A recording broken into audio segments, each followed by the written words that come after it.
Hi everybody. In this lesson I want to give you an introduction to the graphing calculator, and in particular to its graphing functions. So I want to start off graphing y equals x squared. So all of your graphing keys are up here at the top part of the calculator, and if I want to graph y equals x squared, I just go to the y equals button and type in y1 equals x squared. Okay? Now if I wanted to graph this by hand, what I would do is I would make a table of values. Now I can make a table of values on my calculator. If I go to the table set button right above the window button right here, I can make a table. I could start it at we'll say like at -4, and I could set it to change by 1. That's what the little delta symbol right here means. It's going to change by 1, so it'll make a table starting at -4 and then go to -3 and -2 and -1. And if I just put the independent variable, the x value, on automatic, then when I go to the table button, once I have that set up, table's right above the graph button, hit second table, just very quickly it plugs in these values. -4 squared would be 16, -3 squared would be 9, and this is a quick way to generate a table of values if you're wanting to replicate what you do by hand.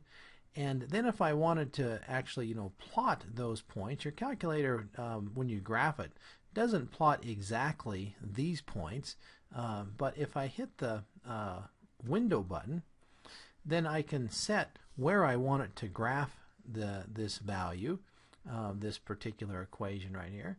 So if I want it to go, say, between -10 and 10 in the x direction, and between -10 and 10 in the y direction, we call that our standard window. And the x scale means there's going to be a tick mark every one unit. So this is going to divide my window that goes from -10 on this side to -10 over here, and -10 down here to -10 there. So if I hit the graph button, you can see I get a nice grid mark that's 10 units on either side, and then it just plots some points in there. Now I can very quickly, rather than changing the window by hand, notice, like for example in this case I didn't have any y values that were negative, so I could set my y to go from 0 to 10, and then I get a graph like that.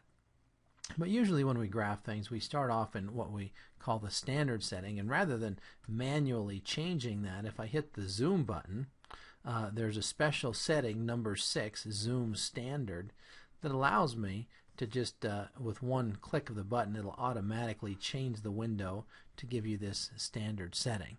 Okay, now notice when I trace along this graph right here, if I hit trace, this will give me the actual values that the calculator plugged in to graph. So it actually plugged in x equals 2.1276, and it squared that to get 0.04526, and then it just lit up a little light bulb right here at that location on the screen, and that represents the graph. So it really does the same thing you do. It just plugs in different values, not very nice values. Now you might wonder why it's plugging in such horrendous values, and the reason why is because if you count these little tiny light bulbs along here, those are called pixels. From -10 to 10 is 20 units, and if you were to count those pixels, there's exactly 94 of them between right here and right here, and if you take those 20 units and divide it by 94, you don't get a very nice number. In fact, you get a number that's like 0.2127, and so that's why it's plugging in those values, and you don't get very nice values when you trace along it. If you want some nicer values, what you can do is you can hit zoom number 4, zoom decimal, and what that does is it sets your window to go from -4.7 to +4.7, which is a distance of 9.4 units. And if you divide those 9.4 units by 94 pixels, you get each unit being, or each pixel being 0.1. So now if I hit the trace button, then I get some nicer values, 0.1, and 0.1 squared is 0.01, and so on. Okay? So it also zooms in because you have your window just set from minus 4.7 to 4.7, and your y is similarly adjusted. All right. So something else you could do if I wanted to say, well, what is x squared at x equals 2/3? So notice that I can't get exactly 2/3. 2/3 would be 0.66. I can, if I trace along here, I get 0.6, and 0.6 squared is 0.36, and if I move over 1 pixel, I'm at 0.7.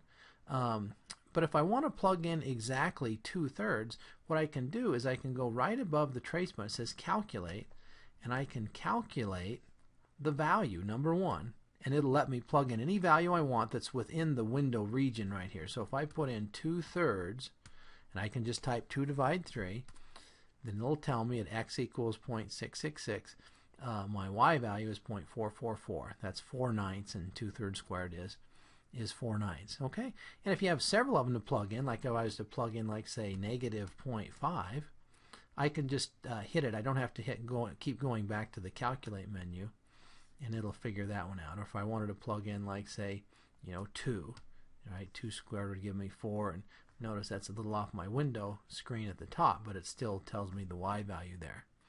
All right. So let me also talk a little bit about finding intersections. Suppose I wanted to find the intersection of y equals x squared and y equals 2x plus 3. You might remember that if I want to find where these intersect algebraically, I would just solve this system of equations. I would have y equals x squared, and I just replace, take this y here and plug it in for that y there, and I'd get where x squared is equal to 2x plus 3, and then I could solve that quadratic equation, x squared minus 2x minus 3 equals 0.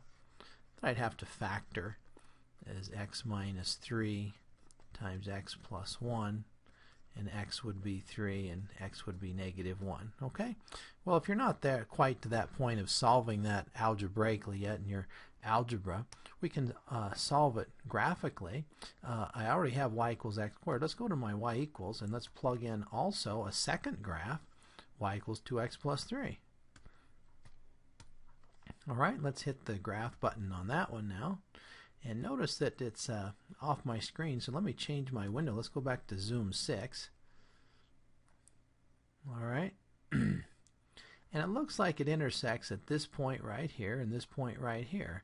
And again, if I just trace along here, I don't get exactly those points of intersection.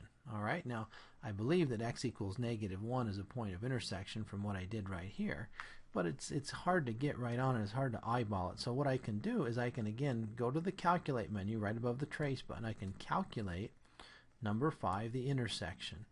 Now notice it asks you for a couple questions, the first curve, because you realize that your calculator, when I go to my y equals button, you can actually plug in quite a lot of functions here to be able to find the intersection of. And the calculator can't read your mind, so it's asking you which 2 you want to find the intersection of. Now if you only have 2 in there, it's really easy. You can just hit enter twice.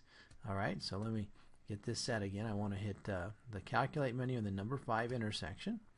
And the first curve is y1 equals x squared. I just hit enter, and it actually puts a little mark on it if you look real close there. And then the second curve is that it jumps down to y2. That's all there are. I just hit enter again. And again, it puts a mark on it where they indicating that that's the 2 curves I'm going to find the intersection of. And then it asked me for a guess, and you can see why it asked me for a guess, because there's 2 points of intersection. It can't read my mind. It doesn't know which one I want. So I just have to arrow over, use my arrow button, and get kind of close to the one you want to find and hit enter. And it finds the intersection to be exactly x equals negative 1, and the corresponding y value is 1 for both of those, right? If you plug negative 1 in here, you'll get 1. If you plug negative 1 in here, you'll also get 1. And then I could do it again to find the second point of intersection. Calculate number 5, the intersection. First curve, second curve. I just hit those real quick because there's only 2 in there. And then just arrow up here to the second point, hit enter, and it finds that that point of intersection is x equals 3, which we found down here. And notice if you plug in 3 into either one of these, you will get the y value of 9. Alright, one last thing I want to talk about is finding x-intercepts. Suppose I wanted to find the x-intercepts of y equals 6x squared minus x minus 2. So let's go ahead and graph that. Let's go to my y equals, and I'm going to clear these graphs out.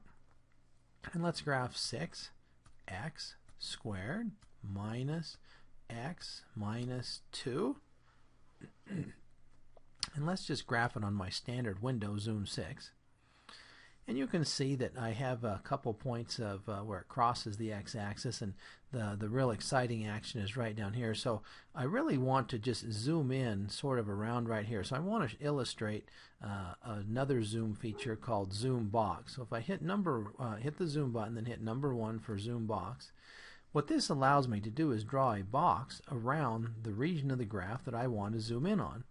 So what I do is I just use my arrow buttons to go to one corner of the box that I want to draw. Alright, and you sort of see how it looks right there. As soon as I hit the enter button, watch how it changes. Okay, now I get a little square, and now I can use my arrow buttons to draw a box from that corner to the other corner. And so when I get the region that I want to zoom in on, all I have to do is hit enter, and it's going to zoom in that box. Okay? Alright, so I'd like to find where that graph crosses the x-axis. Now, the x-intercepts, another word for an x-intercept on the graph is a 0, because that's the x value that makes the y value 0. So if I go to the calculate menu, the very second function there is a 0. So I hit number 2, and again, the calculator asks me a couple questions because it can't read my mind. There's actually 2 x-intercepts here. So it asks me for a left bound, and that means go on the left-hand side of the 0 you want to find. So I'm going to, let's say I want to find this 0 right here. So I'm going to arrow over, and it looks like that x-intercept is about -0.5. In fact, it turns out to be exactly -0.5. And the left bound is in reference to the x. So you have to be on the left-hand side of -0.5 in this case. So I want to make sure my x is smaller than that. And in this case, because of the curvature of this thing slanting down this way, you can see that that's going to make the point on your graph be above the x-axis for this particular 0. Okay, so I'm going to hit enter. Once I'm on the left-hand side of the 0 that I'm looking for, and it actually puts a little mark right there if you look real carefully. And now it asks me for a right bound, so I'm going to arrow over on the right-hand side. So I just arrow over, and notice that -0.35, that's going to be this x value right here. That's to the right of that 0, or that x-intercept. And I'm going to hit enter, and you'll see that there's another little mark. So you've just told your calculator to look for the x-intercept between this x value here and this x value right here. And now it asks for a guess. So just arrow over kind of about to where it crosses and hit enter, and sure enough it tells you the 0 is exactly -0.5. Alright, so let's review that. Let's find the other 0 as well. If I wanted to find this one, I could just trace over there. And I might wonder, let's see, what's it give me? Notice it's going to be pretty close to 0.64 and 0.68. But notice that it's not exactly that, right? Because when I plug in, at x equals 0.68, the y value is 0.12. That's not exactly 0. So that's not exactly an x-intercept. And at 0.645, it's a little bit negative. So it's going to be somewhere between that. So let's just calculate the 0, number 2. And I want to go on the left-hand side. So notice now the left-hand side is actually, put your cursor below the x-axis, right? Because you're looking at this x value, 0.45, and that's going to be to the left of that x-intercept. So hit enter, and it puts a little mark right there. And then arrow over on the right-hand side, and hit enter. And it puts another little mark. And then give it a guess. So arrow down here, and when you hit enter, it tells you the 0 is exactly 0.666. Now I think you probably know that that's 2/3, but if you get a decimal value and you think it's a fraction and you want to find out what that is, what you can do without moving your cursor is quit and go to your home screen. And then if I bring up x, it'll be exactly that value that was calculated, and then you can go into the math menu and convert that to a fraction. Okay?